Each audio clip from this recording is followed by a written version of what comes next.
Assalamualaikum. Welcome back to my YouTube channel. Today we are going to discuss threats to biodiversity.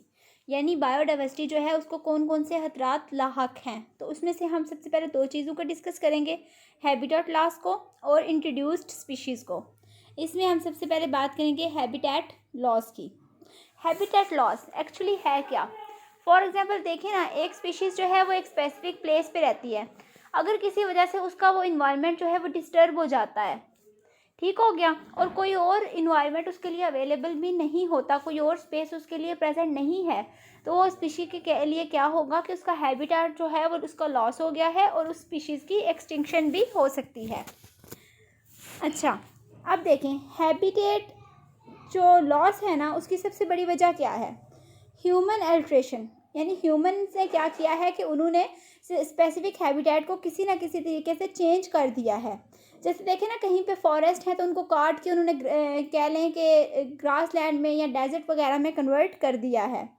अच्छा, अब human alteration कौन कौन सी हो सकती हैं? एग्रीकल्चर पर्पज़ के लिए उन्होंने फॉरेस्ट को साफ़ कर दिया, अर्बन डेवलपमेंट के लिए यानी वहाँ पर उन्होंने कॉलोनीज़ वगैरह बनानी है, फॉरेस्ट्री के लिए माइनिंग कर दी, ठीक है, और पोल्यूशन की वजह से क्या हो रहा है? हैबिटेट लॉस हो रहा है। अच्छा, अब क्या होगा कि एक जगह से हैबिटेट ख़त्म हो गया, स्पीशीज़ ने कहाँ पे मूव करना है? दूसरी प्लेस पे। दूसरी प्लेस अगर होगी ही नहीं तो क्या होगा कि स्पीशीज़ जो है उसकी एक्सटिंक्शन हो जाएगी, यानी वो ख़त्म हो जाएगी। IUCN जो है उसने बताया है कि 73% स्पीशीज़ जो हैं वो हैबिटेट लॉस की वजह से एक्सटिंक्ट हो चुकी हैं, ठीक है, और उनमें से काफ़ी ज़्यादा ऐसी स्पीशीज़ हैं जो कि एंडेंजर्ड हो चुकी हैं या वल्नरेबल हैं। एंडेंजर्ड स्पीशीज़ कौन सी होती हैं? जो कि एक्सटिंक्ट होने वाली हैं। और वल्नरेबल स्पीशीज़ कौन सी होती हैं? जिनके एंडेंजर्ड होने का खतरा होता है। ठीक हो गया। हैबिटेट लॉस में हमने सबसे पहले क्या पढ़ा कि हैबिटेट लॉस एक्चुअली है क्या, वेज कौन कौन से हैं ह्यूमन अल्ट्रेशन के जिसकी वजह से हैबिटेट लॉस होता है, और इसकी वजह से कितने % स्पीशीज़ जो है उनकी एक्सटिंक्शन हो चुकी है। अच्छा, अब क्या होता है? हैबिटेट लॉस एंड फ्रेगमेंटेशन में अकर ओवर इमेंस रीजन्स। फ्रेगमेंटेशन क्या है? फॉर एग्जांपल देखें ना कि ये स्पेसिफिक हमारे पास हैबिटेट है, ठीक है, किसी भी स्पीशीज़ का स्पेसिफिक हैबिटेट है। अब इसमें से क्या हुआ कि इतने एरिया पे स्पेसिफिक हैबिटेट प्रेजेंट है, इतने पे नहीं है, तो इसको हमने क्या कहा कि फ्रैगमेंट्स बन गए। अब अगर हम बात करते हैं tropical dry forest of central America and Mexico, तो उसमें से 98% जो हैं वो कट हो चुके हैं और बाकी जो हैं वो फ्रेगमेंटेशन उनकी हो चुकी है। हैबिटेट फ्रेगमेंटेशन की वजह से क्या होता है? स्पीशीज़ लॉस, क्योंकि जो स्मॉल पॉपुलेशन है ना हैबिटेट फ्रैगमेंट्स में, उनकी प्रोबेबिलिटी होती है लोकल एक्सटिंक्शन की, यानी देखें ना इस एरिया में जो पॉपुलेशन है, थोड़ी सी पॉपुलेशन है, उसके लिए एक्सटिंक्ट होना ज़्यादा पॉसिबल है as compare to other species. Prairies की बात करें तो इन्होंने साउदर्न विस्कॉन्सिन में क्या किया कि 8 लाख हेक्टर एरिया जो है उसको कवर किया हुआ था, तब जब यूरोपियंस जो हैं वो नॉर्थ अमेरिका में पहुँचे। लेकिन आज कितना है? 800, यानी 8 लाख से सिर्फ 800 रह गया है। जो बाकी एरिया है वहाँ पे यहाँ तो उसको क्लियर कर दिया गया है क्रॉप्स वगैरह के लिए या फिर कॉलोनीज़ वगैरह के लिए।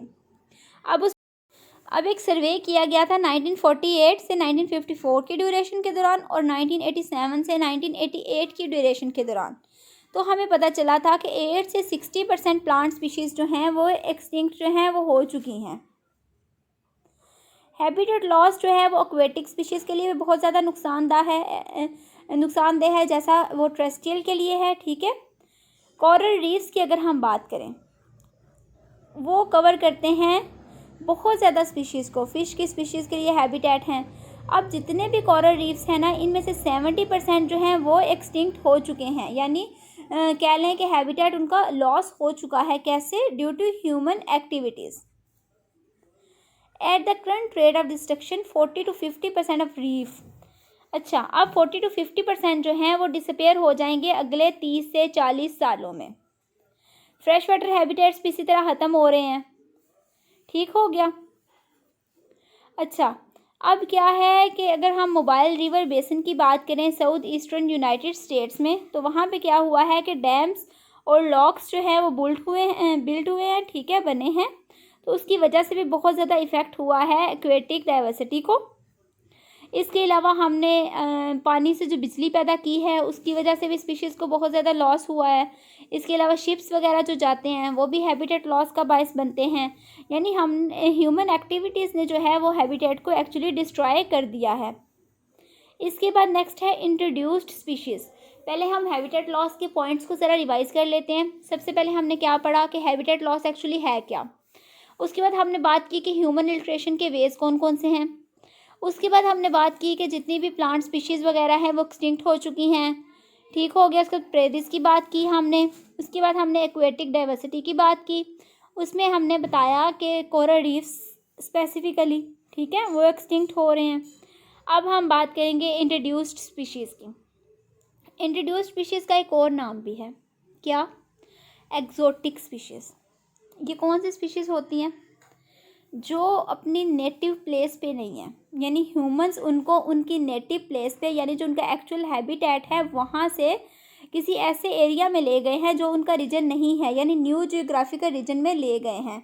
जैसे शिप की वजह से ट्रैवल, शिप की हेल्प से, प्लेन्स वगैरह की हेल्प से ह्यूमन ने ट्रैवल किया और स्पीशीज़ को अपने साथ ऐसे एरियाज़ में ले गए जहाँ पे वो पहले मौजूद नहीं थी। अब देखें, जब न्यू एरिया में गई उनका हैबिटेट तो चेंज हो गया ना। उस हैबिटेट में उनके लिए कोई प्रेडेटर नहीं है, कोई पैरासाइट नहीं है, तो वो ज़्यादा तेज़ी से फ्लोरिश करेंगी as compare to in their native habitat. अच्छा, अब वो क्या करेंगी कि डिस्टर्ब कर देंगी न्यू कम्युनिटी को, क्योंकि वो उसका मटेरियल यूज़ कर रही हैं, उसका हैबिटेट यूज़ कर रही हैं, उसकी फूड यूज़ कर रही हैं और उनके लिए कोई पैरासाइट, कोई प्रेडेटर वगैरह कुछ भी नहीं है। वो बहुत तेज़ी से जो हैं वो ग्रो कर रही हैं।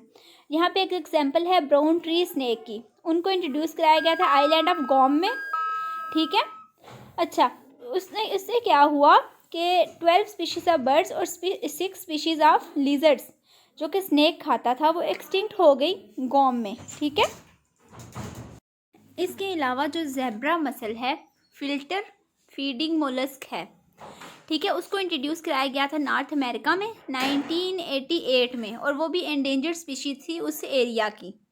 उसने क्या किया, डेंस कॉलोनीज़ बना ली, ठीक हो गया, और जो वहाँ का नेटिव इकोसिस्टम था ना उसको डिस्टर्ब कर दिया। जो नेटिव स्पीशीज़ थी ना वो थ्रेटेंड हो गई, ठीक है, यानी वो एक्सटिंक्ट होने की करीब हो गई। जबकि जो ज़ेब्रा मसल था उसने बेसिकली उस एरिया को अपना हैबिटेट बना लिया।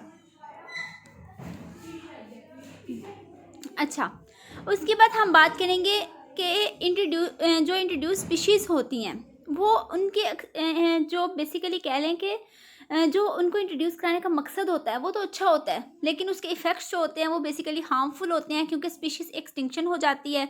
एक एशियन प्लांट है बेसिकली कुड्ज़ो, जो कि यूएस डिपार्टमेंट ऑफ एग्रीकल्चर ने इंट्रोड्यूस कराया था यूएसए में, ताकि वहाँ पे ना सॉइल एरोजन को, जो कि सॉइल की जो ऊपर लेयर होती है वो डिस्ट्रॉय हो जाती है, रिमूव हो जाती है, उसको कंट्रोल करने के लिए उसको इंट्रोड्यूस कराया था। लेकिन उसका जो है वो बहुत कह लें हार्मफुल इफ़ेक्ट हुआ। वो बहुत ज़्यादा फैल गया सारे कंट्री में, जिसकी वजह से जो नेटिव स्पीशीज़ थी, जो उस एरिया की लोकल स्पीशीज़ थी, वो ख़त्म हो गई, क्योंकि उनका हैबिटेट जो है वो एक्जोटिक स्पीशीज़ यानी इंट्रोड्यूस स्पीशीज़ ने ऑक्यूपाई कर लिया। अब ये जो है बेसिकली एक वर्ल्ड वाइड प्रॉब्लम है। 40% एक्सटिंक्शन इसकी वजह से होती है, और बहुत ज़्यादा कह लें कि हमें एक्सपेंडिचर बेयर करना पड़ता है। ये एक्सटिंक्शन जो हो रही है ये इंट्रोड्यूस्ड स्पीशीज़ की वजह से। और अगर हम यूएसए की बात करें तो वहाँ पे ऑलमोस्ट 50,000 इंट्रोड्यूस्ड स्पीशीज़ प्रेजेंट हैं। सो इंट्रोड्यूस्ड स्पीशीज़ कौन सी हैं? बेसिकली जो अपने नेटिव एरिया के अलावा किसी और जगह पे प्रेजेंट होती हैं और ह्यूमन की एक्टिविटीज़ की वजह से वहाँ पे वो ले जाई जाती हैं स्पेसिफिकली, ठीक है, इंटेंशनली, मतलब इरादी तौर पे उनको हम उस एरिया में इंट्रोड्यूस कराते हैं।